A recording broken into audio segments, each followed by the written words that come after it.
Statistics Unit 3, Lesson 1, Probability Distributions. So one of the reasons that we want to study probability is so that we understand the concept of a probability distribution. And then in this lesson, we're going to look at the discrete distributions and how to use those to find probabilities of events.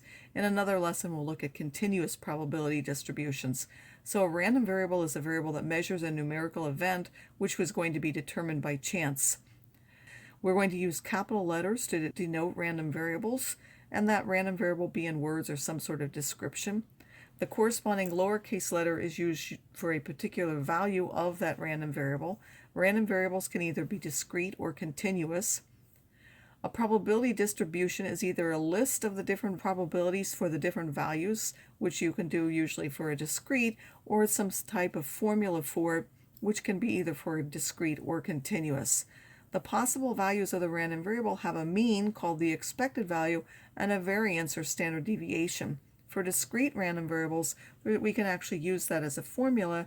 The mean of that random variable, also called the expected value of the random variable x, you simply add up the different values of x times their probabilities. And then for sigma squared, or the variance of x, you would take each of the x values and subtract their mean, and then you would square those, add all of those up, multiplied by their probability. So I would take each value, subtract this mean, and square that, multiply by the probability of that particular value, and then add those up over all the different values. Or there's an easier calculating way of doing it. You just square the values and multiply their probabilities and add them up, and then subtract the mean squared, and you can show mathematically that these are the same. Multiplying by that probability parallels when we found the sample mean by values when we multiplied by the frequency and then divided by the total frequency, which really gave us a relative frequency. So probabilities are like those relative frequencies that we would have had. So if we toss two number cubes and record the number in each, we get the sample space here at the right. Define the random variable, which is the sum of the numbers on the two cubes. Find the probability distribution of the random variable x and give its mean and variance. So if we look at the pairs of values, we can see that the sums go anywhere from getting a 2 here to a 12 here. And this is the only one to get 2. Both of these give a 3. These give 4. These give 5, 6, 7, 8, 9, 10, 11, and 12. So we would need to count how many of those values are. So if we do that, those are the particular values from 2 to 12. There's only one thing, 1 out of 36 outcomes, which gave me a 2. There are 2 which gave me a 3. There are 3 which gave me 4. 4 which gave me 5. 5 which gave me 6. There are actually 6 which give you 7. For 8 there are 5. 9 that we're back to having 4 of them. Then there are 3, then 2, and then 1. And they simplify so that this gives a symmetric distribution, with 7 being in the middle. Now if I want the expected value, I have to take each one of these and multiply by their probabilities and add those up. So I would take 2 times 1 over 36, 3 times 1 over 18, 4 times 1 over 12, and then add those all together. You would get 7. Again, that makes sense because it's a symmetric distribution. Sigma squared, which is the variance now, you would square each of those values and multiply by their probabilities, and then in the end subtract the mean squared, which would give you 5.83 repeating. Since these are probabilities for a probability distribution, each probability has to be between 0 and 1. And since they're mutually exclusive and exhaustive, meaning there's no overlap between the values, and they have to take up the whole sample space, if we add them all together, we would get 1. So for a discrete random variable, we can picture this like a probability bar chart.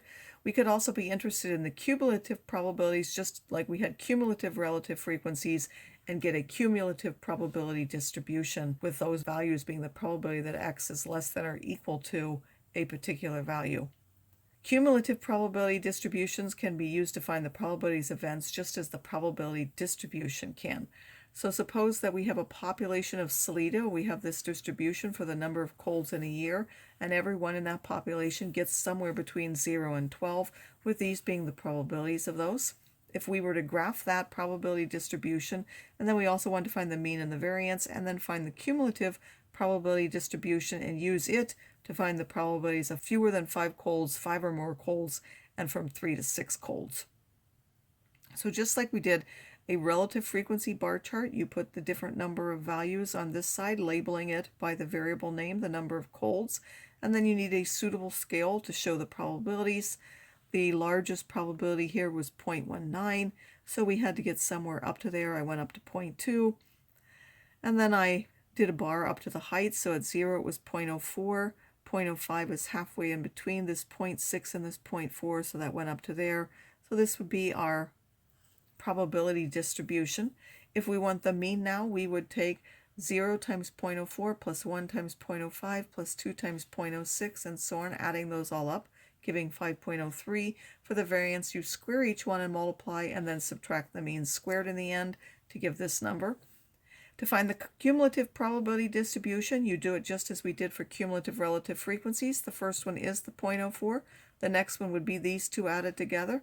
The next one would be these three added together, or the new one added to the one before. So you could keep adding successively the new one to the one before, and the last one will be 1.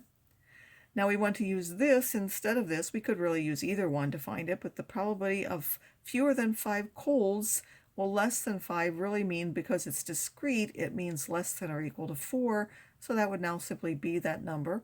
The probability of 5 or more colds, which is bigger than or equal to 5, would now be 1 minus this, because those add to 1. So instead of going this way where there are more numbers, I could take 1 minus and go this way. That would give me 1 minus 0.42, which is 0.58.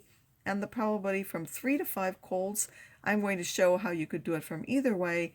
From 3 to 6, you could either take the ones for 3, 4, 5, and 6 and add them together, giving you 0.61, or it would be probability that x is less than or equal to 6, and then you see which would that include extra. That would include from 2 and less extra, so you would subtract the probability x is less than or equal to 2, and that would also give you 0.61.